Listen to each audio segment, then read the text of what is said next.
Il fallait que nous tout dans un général à Kin.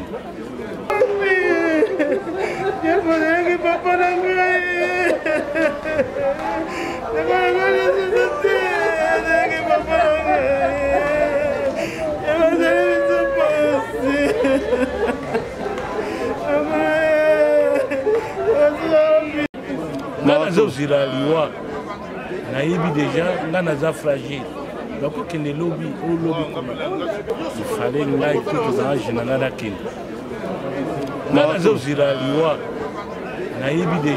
Déjà, fragile. Donc, il fallait pas y aller.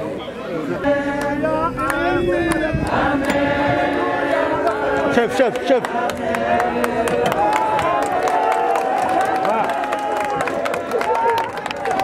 Il fallait que nous tout dans un général à Kin. Déjà, fragile.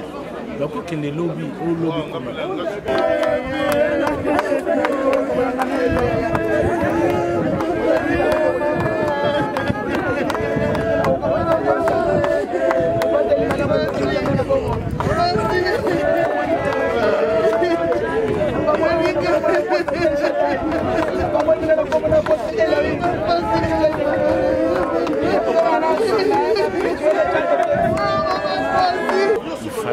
tout dans un général à Kin.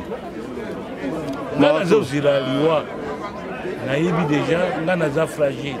Donc, il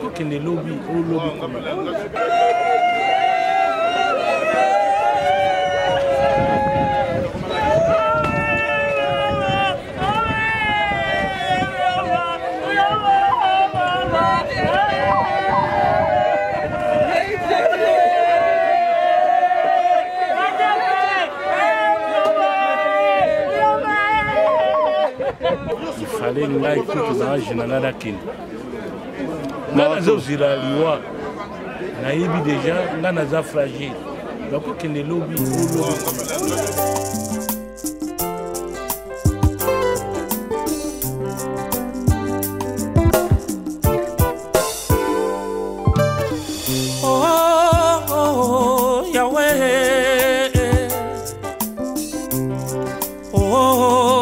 Papa, Elohim, mokeli nanga, yo, Shaddai koloya, komo inanga, Yahweh, yo ka souffle nanga yo, moto hoyo ndima, uta éternité, potena yembela kayo.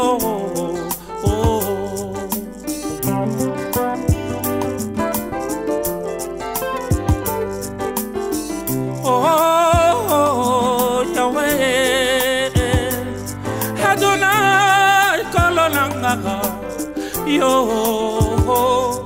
Shaddai koloya, komo inanga, papa, yo kapema nanga yo, moto hoyo pona, utalibumu ya mama, potena embela kayo.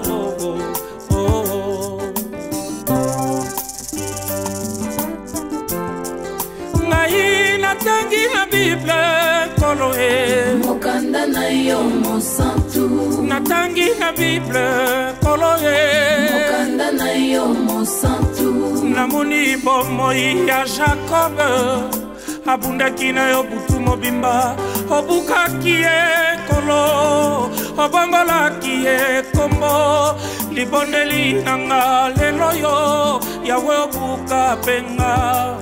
Opesanga kombo ya sika, pote mokolo yango, obenganga la kombo ya éternité, obato baebaka te, obenganga lokola, obengaki nga na ndoto mokolo yango, le divin potier, moi l'argile entre tes mains, oh Hamashia, donne-moi la forme qui te plaira, mon coussin tombola yé.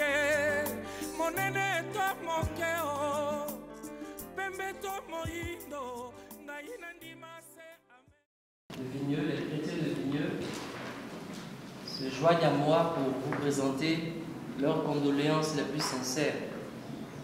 En temps normal, j'ai une équipe avec moi, mais depuis cette affaire de Covid, Je suis seul, à personne, je suis tout seul.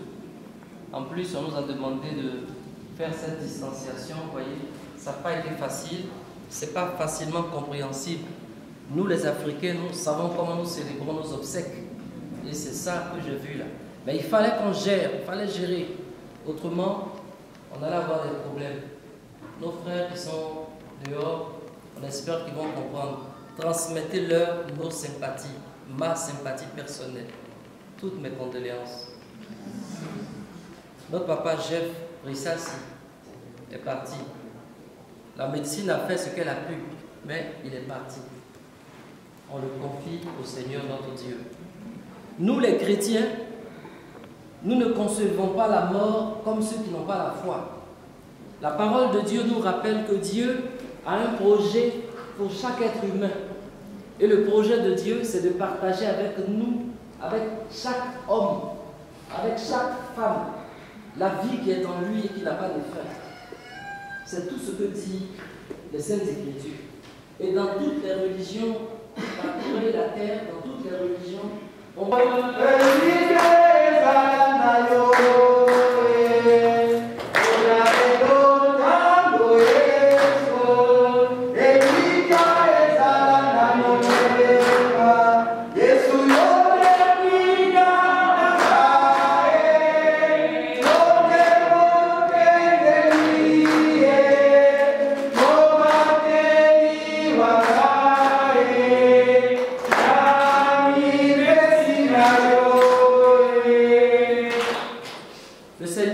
avec vous. Et avec votre esprit. Évangile de Jésus-Christ selon saint Matthieu. Gloire à toi, Seigneur. En ce temps-là, voyant les foules, Jésus gravit la montagne. Il s'assit et ses disciples s'approchèrent de lui. Rassemblés, afin que notre foi soit plus forte que notre peine, et que nos regrets ne soient pas espérance. Seigneur, nous te prions. Entends nos prières, entends nos voix, entends nos prières, montez vers toi. Prions pour la famille de Rissassi, ses enfants, ses petits-enfants, que l'affection qui les unit et l'amitié qui les entoure les aide à supporter l'épreuve. Prions le Seigneur. Entends nos prières, entends nos voix, entends nos prières, montez vers toi. Seigneur, aujourd'hui nous sommes dans la peine de cette séparation, mais aussi dans l'indignation. Le doute, la colère, face à un événement que nous ne comprenons pas. Seigneur, nous avons besoin de toi pour garder un cœur ouvert, aimant et confiant. Seigneur, nous te prions. Entends nos prières, entends nos voix, entends nos prières, montez vers toi. Et ensemble, pour notre frère Jeff Rissassi, pour sa famille éplorée, pour chacun de nous, disons cette prière qui nous rappelle que Dieu est notre Père et qu'il nous attend chez lui dans sa maison. Notre Père qui es aux cieux. Que ton nom soit sanctifié, que ton règne vienne, que ta volonté soit faite sur la terre comme au ciel. Donne-nous aujourd'hui notre pain de ce jour. Pardonne-nous nos offenses, comme nous pardonnons aussi à ceux qui nous ont offensés. Et ne nous laisse pas entrer en tentation, mais délivre-nous du mal. Car c'est à toi qu'appartiennent le règne, la puissance et la gloire, pour les siècles des siècles. Amen. Veuillez vous asseoir.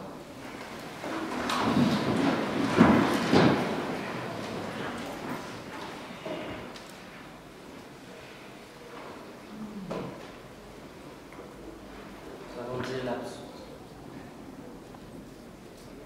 Seigneur Jésus, regarde avec amour ceux qui sont dans la tristesse. Accueille leurs prières pour celui qui pleure. Toi seul es saint, toi seul es capable de miséricorde. Pardonne à notre frère toutes ses fautes. Tu t'es livré à la mort pour que tous les hommes soient sauvés et passent de la mort à la vie. Ne permets pas que notre frère Jeffrey Sassi soit séparé de toi. Mais puisque ton amour est plus fort que la mort, donne-lui de vivre dans la lumière, dans le bonheur et dans la paix, pour les siècles des siècles. Amen. Nous, chrétiens, nous croyons en la résurrection de la chair. En l'honneur de cette foi, je bénis ce corps, au nom du Père et du Fils et du Saint-Esprit. Amen. Tout à l'heure, nous allons vous inviter, le maître de cérémonie va vous inviter à vous dire comment passer, comment sortir. Il faudra suivre ce qu'il va vous dire. Là, vous avez un panier qui va servir pour les offrandes, pour les défunts, non seulement de notre frère, mais de tous ceux qui sont tombés pendant le Covid. Nous allons prier pour eux parce que nous sommes chrétiens. Tout ça. Alors, mesdames, messieurs, c'est le moment de la bénédiction. Je vais inviter tout d'abord les membres de la famille à venir bénir le corps de M. Rissassi et quitter l'église, s'il vous plaît, par la suite. Mesdames, messieurs, je vous invite, s'il vous plaît, de ne pas toucher le cercueil. S'il vous plaît. Alors, s'il vous plaît.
Doucement, doucement, doucement.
Potena yembela kayo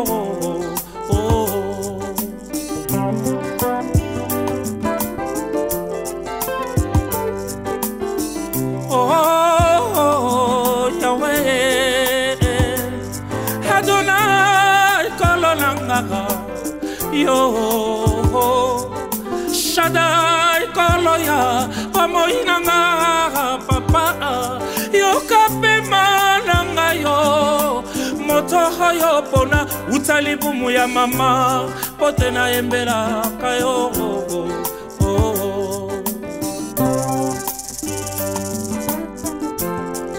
ngai natangi na Bible koloe mokanda na yo mosantu natangi na Bible koloe mokanda na yo mosantu namoni bomoi ya Jacob abundaki na yo butu mobimba obukaki ye kolo obongolaki ye kombo libondeli nanga lelo yo yawe obuka penga opesanga kombo ya sika pote mokolo yango obenganga na kombo ya eternité oyo bato bayebaka te obenganga lokola obengaki nga na ndoto mokolo yango le divin potier moi l'argile entre tes mains oh Hamashia donne-moi la forme qui te plaira mon cousse to molaye mon nene to mokeo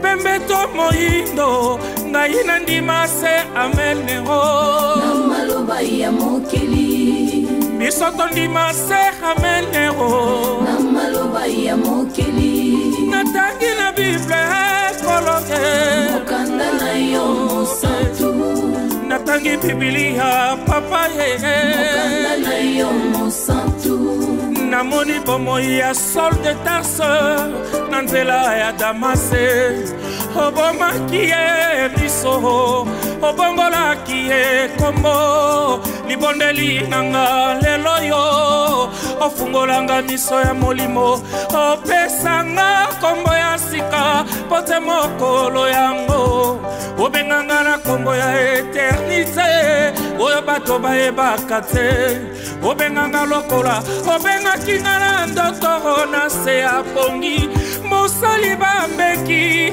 nga mabele apamba na maboko na yo pesanga lolenge oyo olingi mokuse to molai ye apôtre to pasteur oyanga likabo na zuwa selo yembo ngai nandima se amenero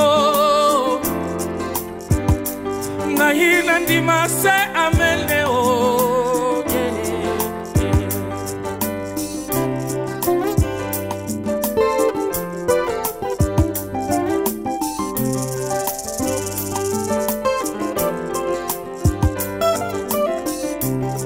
Bukanga yo kolo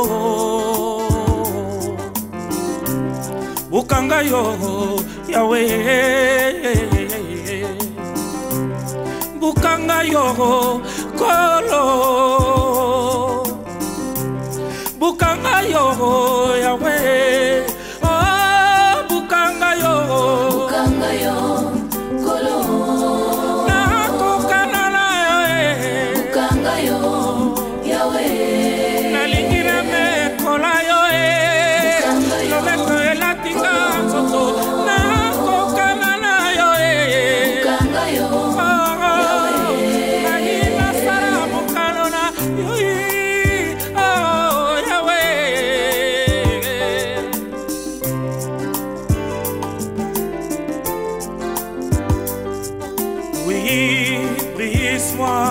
Seigneur, brise-moi, mon roi, brise-moi, Seigneur, brise-moi, mon roi, oui, brise-moi, Seigneur, je veux te ressembler, papa, brise-moi. Yahweh, brise-moi, Seigneur. Brise-moi, moi. Quand je serai devant les portes de la ville et que je verrai des couples d'anges qui viendront à moi. Et ils me montreront toutes les belles femmes de la terre. Moi je leur dirai, tout cela c'est bon, mais montrez-moi celui qui mourit pour moi. Mon ami du calvaire, ma chanson. Mon ami du calvaire, oui, c'est lui qui m'a justifié. Mon ami du calvaire, oui, quand je verrai mon ami du calvaire, je tomberai à ses pieds.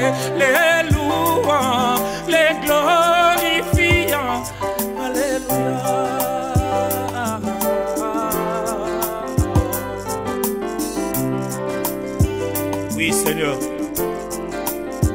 Ma prière est que tu puisses me briser. Si tu peux me donner la forme que tu veux que je sois. Amen. Merci, Seigneur. Brise l'orgueil. Brise l'égoïsme, Seigneur. Le moi, l'intérieur de moi. Brise ça, Seigneur. Amen. Que je te...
Tu es le seul qui me comprend.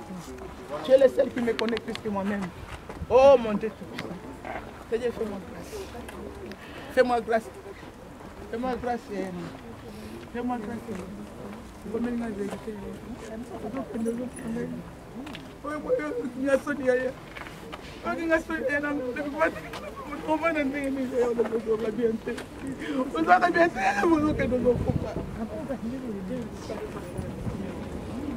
Oh, passe même.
Plus près de toi, Seigneur, plus près de toi,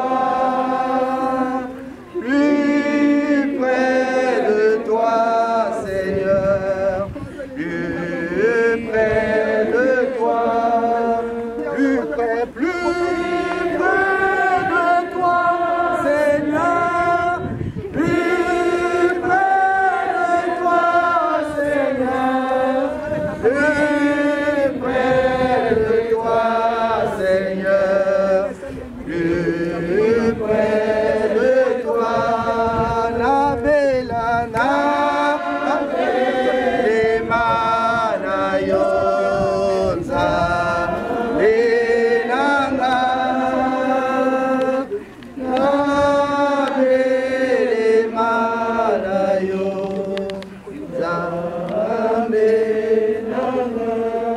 Père éternel, c'est toi Jésus qui donne et c'est toi qui reprends. Aujourd'hui, nous venons laisser ton fils Issassi dans sa dernière demeure, Père.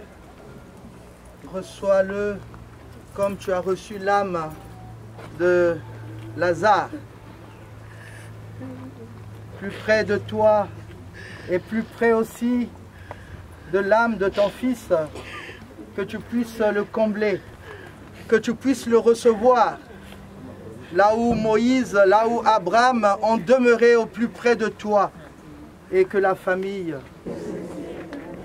Oyebate tozali bana bayo ozalana lisose. Oh mama, mama Maria, merci mama. Uyaya yo toko senge mama oyebate tozali bana bayo ozalana lisose. Salut Marie, plein de grâce, le Seigneur est avec vous. Vous êtes bénie en toutes les femmes et Jésus, le fruit de vos entrailles, est béni. Sainte Marie, Mère de Dieu, priez pour nous pauvres pécheurs, maintenant et à l'heure de notre mort. Amen.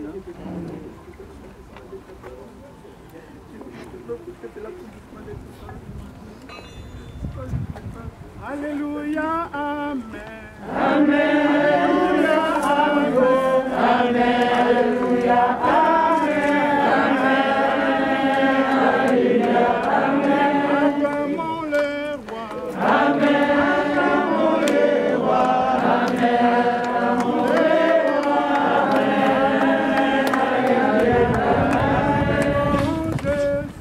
Amen. Acclamons Jésus.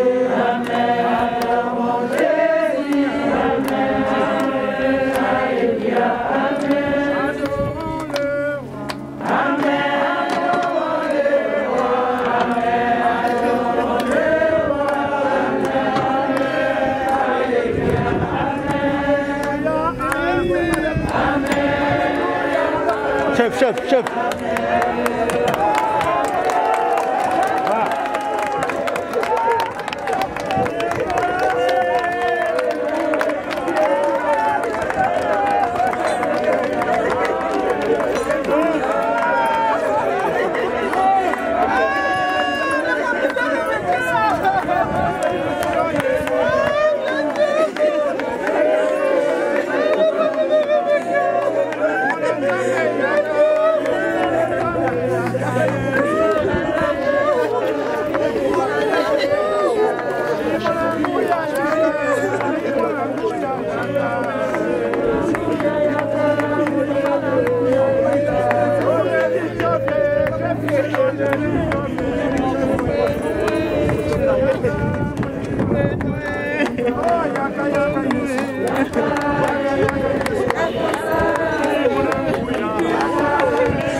J'ai prié au gouvernement à jouer, notamment à jouer. Que ton âme se repose un peu, mon frère. Dieu pour moi, Dieu.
Utalibumu ya mama pote na embela kayo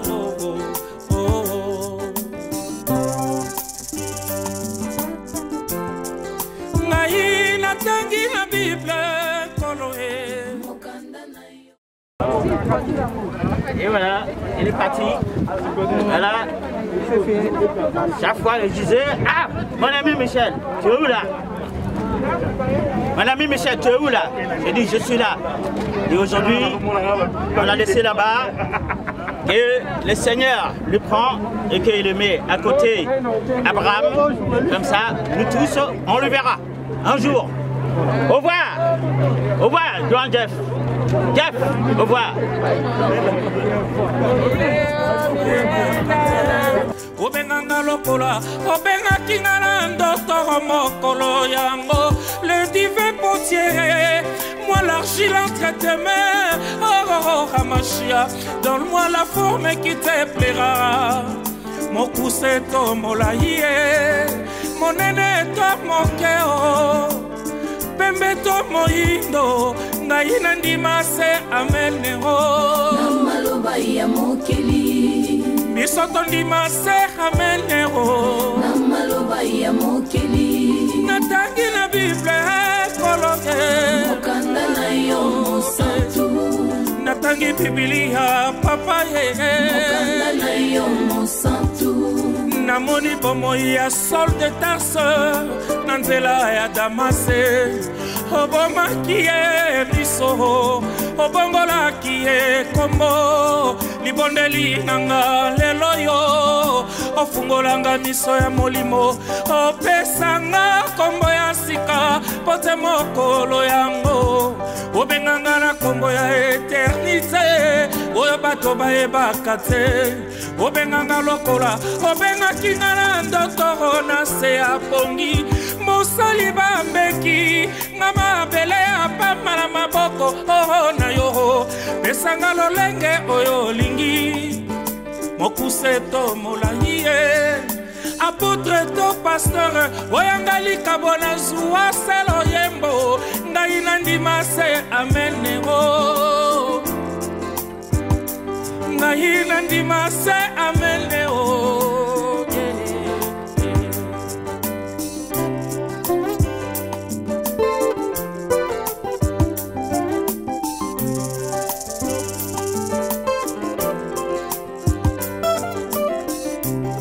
Bukanga yo kolo, bukanga yo Yahweh. J'ai préféré que son nom me représenté. Donc là, on vient du travail.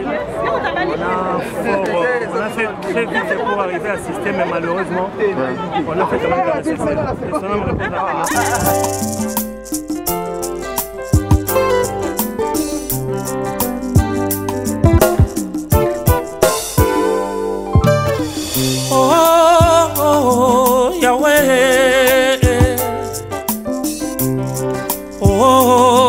Papa Elohim mokeli nanga yo Shaddai koloya bomoi nanga Yahweh yoka souffle nanga yo moto hoyo ndima uta eternité pote na yembela kayo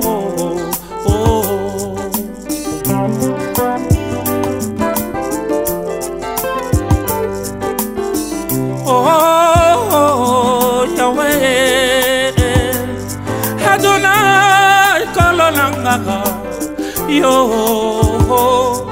Shaddai koloya bomoi nanga papa yo kapema nanga yo moto hoyo pona utalibumu ya mama pote na embela kayo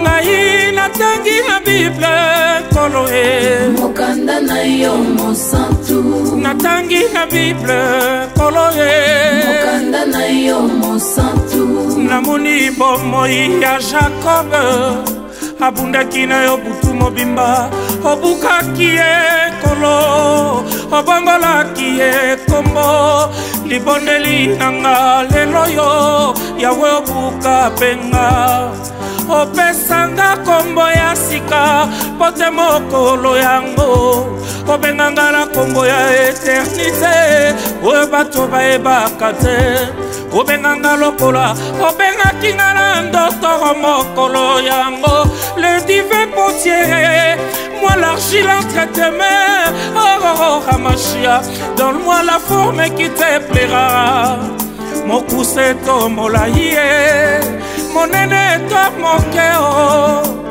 pembe to moindo ngai nandima se amenego na maloba ya mokeli biso tondima se amenego na maloba ya mokeli natangi na Bible koloke mokanda na yo mosantu natangi Biblia papa ye mokanda na yo mosantu namoni bomoi ya Saul de Tarse na nzela ya Damase obomaki ye biso obongolaki ye kombo libondeli nanga lelo yo ofungolanga miso ya molimo opesanga kombo ya sika pote mokolo yango obenganga na kombo ya eternité oyo bato bayebaka te obenganga lokola obengaki nga na ndoto na se ya pongi mosali bambeki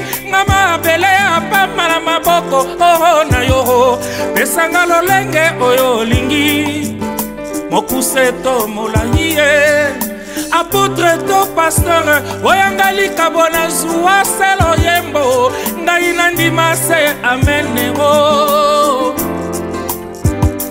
ngai nandima se ameneo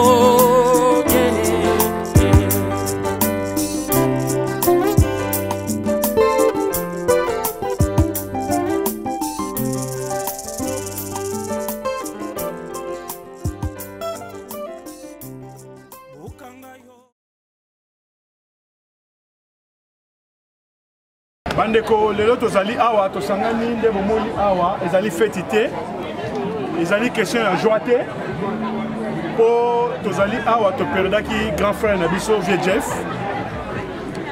lelo ezalaki enterrement na ye awa na Vigné lokola bapesa so basali te mpo na mémoire ya vieux na biso hommage na ye yango wana tosangani awa ndenge ozomona bandeko bazali ebele awa basi mibali Nicolo nyonso oyo tozali awa na Vigné, on a enterré notre vieux.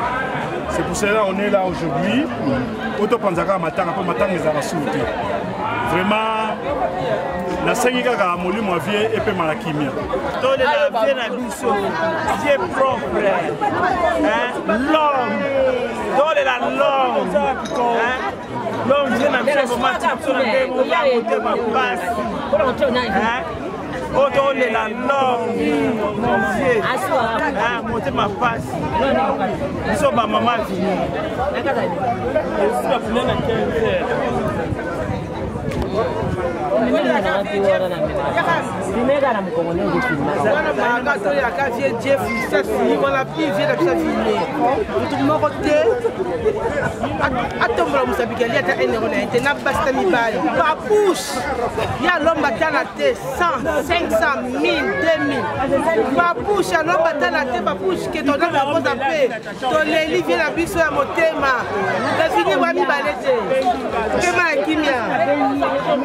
Ah, vieux Jeff, Lissas, vraiment, respect à son âme, et que la gloire de Dieu l'accompagne.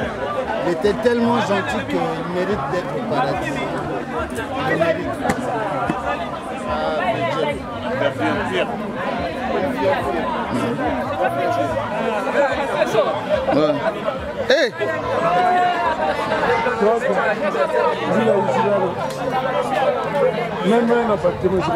Ouais.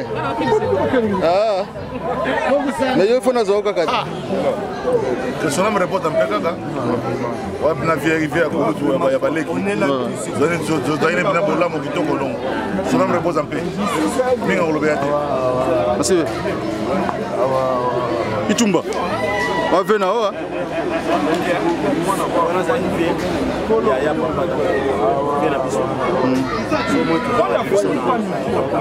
Kusa pembeni. Kusa pembeni. Azalaki vient na biso donc vient na ngai. Tulia na tumela donc voilà. Bagé petit tellement de choses à faire. Il y a na biso donc vient. Donc moi le tout ça. Kitoko. Merci.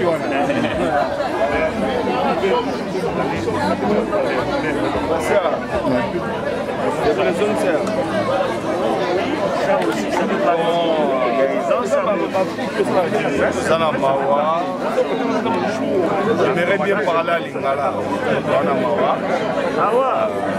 Papa na biso, Yaya na biso, Coco na biso, frère na biso, et bagami na kumba Jeff.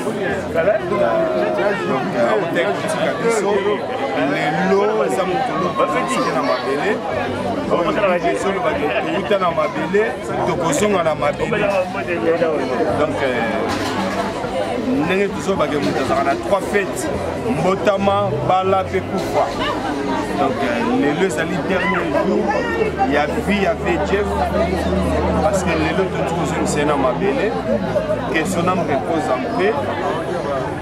Donc c'est un papa, c'est un vieux, c'est un yaya, c'est un coco. En tout cas, rien à dire.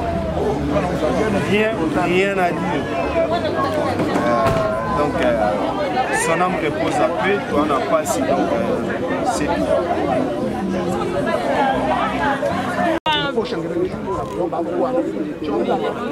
biso bana vinye toye kolela VJF voilà zaki yanga moko donc ni kaka yangu ni mukwa yangu donc naye kolela VJF les zaki enterrement na yango to sangani ko to sangasa makanisi to lela vie parce que bisika boye via kozanga ko ndenga mukete donc vie awa boye akozanga même de to zape boye to zana vie wana ngana confirmer pour na ba tendance à bien les Angaya et Lyonnais Makamo. Mais moi, je suis matanga et la vie la biso VJF. On a lobaki lelo bitumba fo bima na cimetière parce que la biso zaki muta bitumba. Lo Michael Jackson. Alela linzanza. Il fallait kutu penza ko ba comprendre que ba na terrain penza bitumba papa. Kana te boira mi mulange boira mi memuta zokite parce que vie na biso to yebaki vie mo za vie à respect. Yemo banda likof. Yemo propre même abundisi fi aya osengo bolimbi. Même abeti o mbata aya osengo bolimbi. Azaki penza ya mo penza. Vie malgré tout kozanga lelo côté Allez. Regardez. Ve babi ko musulman. La cause de la table musulmane, il faut bien la paix, il faut qu'on a bien. Vous êtes ici. Ouais. Il va falloir que laisser les morts enterrer leurs morts. Donc on parle de mission de nos filles, frère. Après la fédération de il n'y a pas de décision, il n'y a pas à ajouter. On est là pour finir. Ça, on a droit photo où mais pour m'appeler à plus de 100 ans. Moi, c'est le coup là où tu vas mais présent. Présent. FMI, FMI, merci. Qui son âme repose à paix. Kimia donc a se reposer vraiment na Kimia nyoso ya nzela na biso nyoso. Ola mona ye. Apema na Kimia. Malaya. Masa biso malaya mais. Bino bo umela. Ça va. Bien accueilli, mais puisque quand Nzambe ayamba yena bopoto, nous voici ils allaient là pour nous donc Nzambe yena bopoto de la vie gentille, tout ce qu'on a aller va l'écner, yango te ko c'est un peu le kumune te pas là ba yaya manga na ba l'écner pas que ya si quand Nzambe yena bopoto. Merci. Jeff yena biso ya motema moko Nzambe azui biso tokosala ndenge nini biso baleki na biso baleki na ye toza Nzambe azwa ye atika ye na place oyo bato nyonso atikaka bango c'est la vie kitoko vie eza ndenge wana epe eza nzela ya bato nyonso biso